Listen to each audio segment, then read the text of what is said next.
All right, Derek, new this morning, one person is in police custody linked to a shooting outside of a Jacksonville nightclub. Police say one person fired a shot outside Mascara's Gentlemen's Club as it was closing. This happened around 2 a.m. Police say no one was hurt. Also new this morning, police found bomb-making materials inside an Arlington home while you were sleeping. They first responded to a domestic dispute between two brothers along Oakwood Drive. One of them was arrested on battery charges. Police say the call to break up their fight is actually how they found the potentially dangerous materials. They're just specific things that we look for: wires, maybe some computer chips, power sources, things of that nature. And some statements that the suspect had made to his brother. So it alerted patrol. They went ahead and notified us, and based on the information they provided us, we came out and took a look. Police say there is no danger to the community, and they do not believe this is part of a bigger plot. 7:04 right now. The National Weather Service will be in St. Johns County this week to determine if tornado or straight line winds caused damage in Elkton. Our Action News cameras caught a tree that split this mobile home in half. This is actually just some storm, some lightning out there as well. A barn was destroyed nearby. You're looking at just some other damage as well from a lot of the flooding in our area. There's that tree that's down. Flash flood warnings dominated local counties on Saturday night, including St. Johns, Clay, and Duval counties. Now this morning, Clay County remains under a state of emergency. And as the brunt of the storm barreled through, one family took cover, and then they lost a century-old barn in the process. They say they are just happy to be alive. A couple of limbs bounced off the side of the house, knocked pictures off the walls. As the brunt of the storm barreled through Elkton, David Wilk and his family feared a tornado was approaching. Growing up in the Northwest, they've lived through them before, and they knew what to do. Mom Lori Wilkie immediately called to her son, who was taking a shower. He came out with a towel and soap dripping, and we ran back down the stairs. The power went out as we came down the stairs. We ran straight under, although our dog beat us, into what we call our Harry Potter cupboard, under the stairs. I could see the windows shaking, and I began to get concerned that maybe this baby was sitting down on us and about to rip the house up. For 20 minutes, they crouched in the closet waiting. But even after the worst of it had passed, they couldn't tell how much damage had been done. We could see through the flashes of lightning that, you know, the landscape was different, that we didn't see the top of the barn. It wasn't until Sunday morning that they ventured outside. The family's 100-year-old barn just couldn't stand strong against the high winds and the pelting rain. Lori cannot believe her family's farmhouse was able to hang on. All I can say is angels were on our house because we had metal roofing. It's obvious when you walk through the yard. Metal roofing, tree limbs, flying. They had to be. And with a mess on their hands to clean up. It's all caved in. The hood is all smashed down.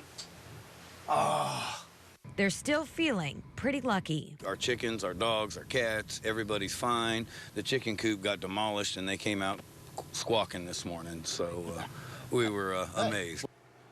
Just incredible pictures from that scene as well. Also in Elkton, one local teen says she's thankful to be alive. She was caught driving right in the middle of those strong winds. Yeah, and Action News' Lauren Holliker is live in the Action Cam with more on her story. Lauren's weather essentially cooked them. Action News spoke with St. Johns County Commissioner about what is next for the crops. You know, this is just devastating on the farmers because most people don't realize they have so many regulations from the Fed and state that they have to put up with. But Mother Nature throws the daggers. I mean, you know, Mother Nature can wipe them out in no time, like this pretty well shows. He went on to say many farmers will likely scramble to get those potatoes out of the ground and try to salvage some, but some of those crops aren't ready and will likely be lost. 7:08 here this morning. Crews are also working to repair a sewer system in St. Augustine that failed. Raw sewage flowed into streets, creeks, and lakes there this weekend. According to the Department of Public Works, the city's sewer system is not designed to handle mass amounts of rain. You'll remember St. Augustine got almost 9 inches of rain this weekend. Officials are now asking you that you avoid swimming and fishing in these areas. Signs are posted in 8 different locations. Officials say it could be about a week before the water is safe. It's not designed to carry rainfall. And so it's designed to carry the sewage from homes and apartments, and we are well within all of our designs. But when we have a record rainfall, the groundwater comes up, the surface water comes down in. City employees are in the process of taking samples. They expect the water quality to go back to normal by early this week. Right this minute in Clay County, assessment crews are surveying flood damage there. Black Creek crested at over 19 feet. It's expected to recede by today or Tuesday. Our Tracy Collins is live on the action cam there with a look at the flooding here this morning. Good morning to you, Trace. We are at the boat ramp in Middleburg, and this is usually a good indicator of where the water levels are. This dock one time last year was completely underwater when we came out, but as you can see, it looks like Black Creek has pretty much receded down to normal levels. Now, one area that got hit really hard was South Prong. We're told that this is an area that normally does not flood when the creek rises, but that was not the case this weekend. In fact, they saw historic levels of flooding, and we heard from one homeowner.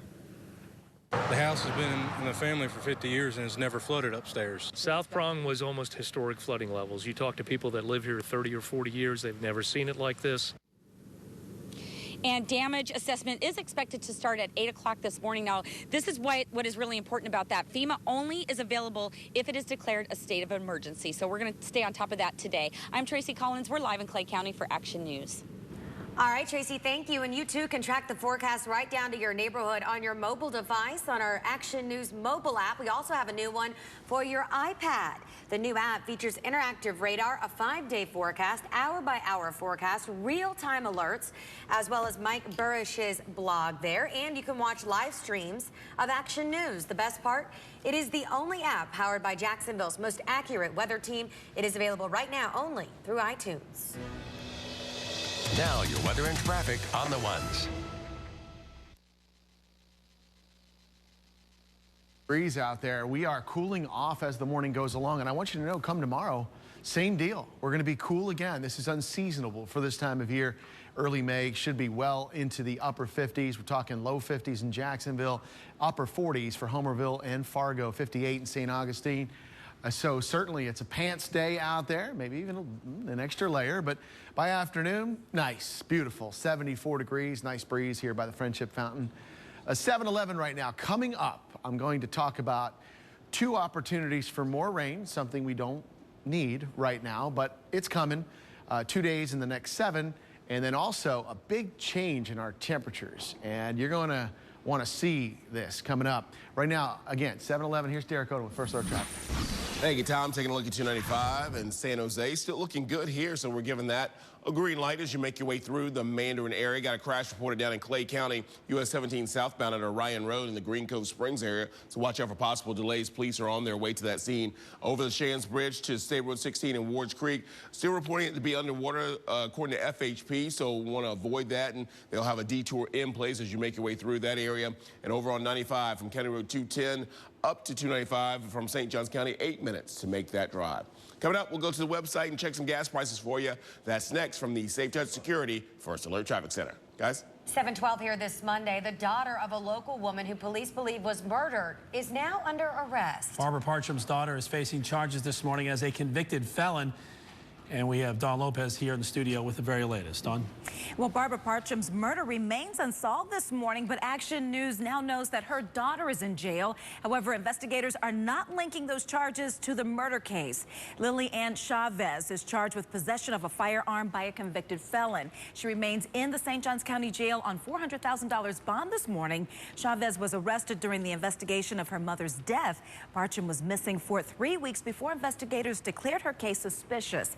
Now, Action News spoke with Chavez when her mother first disappeared, and she told us that she knew something wasn't right. I don't believe she walked away. I don't believe she's wandered away. I believe somebody came here and picked her up. Investigators found Parcham's body last week in Flagler County. They're now investigating her death as a murder. Mike? 7:13 right now. We're learning about new evidence released on the Brunswick baby murder. Police say the oldest suspect had bullets in his pocket 1 day after the crime. The search warrant shows officers found a pair of .22 caliber bullets in DeMarquise Elkins' pants. The teen was arrested along with 15-year-old Dominique Lang. The two are accused of shooting and killing 1-year-old Antonio Santiago during a holdup back in March. Both of them pleaded not guilty. Taxpayers will not have to pay for Michael Dunn's defense. Dunn is accused of shooting and killing 17-year-old Jordan Davis at a Southside gas station in November. A judge denied his attorney's motion for indigence. The attorney claimed Dunn could not afford to pay for his own defense and needed the state to foot the bill for him. Do you think the taxpayers should be footing the bill for this case? According to the Florida rules and statutes, they do it hundreds and hundreds of people every year throughout the state of Florida. That's why the JAC is set up. I am so glad that Judge Bass saw through the smokescreen. Dunn's trial is set for September. The Mayport sailor accused of sexually assaulting a woman in Jacksonville Beach is due in court this morning. Edward Marshall Bird is in jail this morning, accused of hitting the woman on the head, reaching into her pants last month on First Avenue North. Police found Marshall Bird just a block away, and arrested him. He has been denied bond. 7:14, the family of a local teenager hospitalized after a fight at school is pushing and paying for more information in her attack. Aria Jewett, an Ocean Way Middle School student, ended up in a neck brace and suffered a skull fracture. Her family's attorney is now offering $200 for video of the beating. The teen accused of attacking Jewett was banned from Duval County schools. 7:15, the Pennsylvania woman who walked away from her husband and 2 kids 11 years ago is now in a Florida jail. We now know Brenda Heist turned herself into police on Friday in nearby Alachua County. Here's a picture of her. Heist had been declared dead after she hadn't been seen since 2002 after dropping her children off at school. Turns out she fled to Florida and the Florida Keys and lived with the homeless. On Friday, she turned herself into Alachua County Jail about 500 miles north of the Keys. Police say they don't know why she chose Alachua County, but they believe that perhaps maybe has something to do with her brother nearby. She hasn't given us any indication of how she got here from the Keys, and also as her address on the booking sheet she listed homeless. So it's a mystery how she got from here to there. Now police booked the runaway mom under her alias Kelsey Smith. She was wanted on a warrant relating to identity theft charges. New this morning, a Jacksonville man died while competing in a cycling competition over the weekend. This happened Saturday in Chattanooga, Tennessee. According to the paper there, police say 49-year-old Antonio Ribeiro was riding in the 3-state, 3-mountain challenge. He drifted in front of a car and was hit and killed while taking a sharp downhill turn. It was raining at the time. Police have not said if weather caused the accident. A 14-year-old is recovering after an ATV crash in Columbia County. 3 teens were riding on a Polaris Ranger ATV like the one seen right here in this picture. This occurred on Sunday afternoon. FHP says a 14-year-old passenger was not wearing a seatbelt when the ATV overturned. He sustained minor injuries. The 14-year-old driver and 16-year-old passenger had their seatbelts on and are okay. A budget worth almost $75 billion is headed to the governor's desk to be signed. Now, the budget includes more than $1 billion for public schools, a pay raise for state workers and teachers, and a 3% tuition hike for college and university students. It does not include any federal aid to cover additional patients under Medicaid. Governor Rick Scott will be in our neck of the woods today. He's making a special appearance at Nease High School in Ponte Vedra. It is part of what he is calling a teacher pay raise victory tour.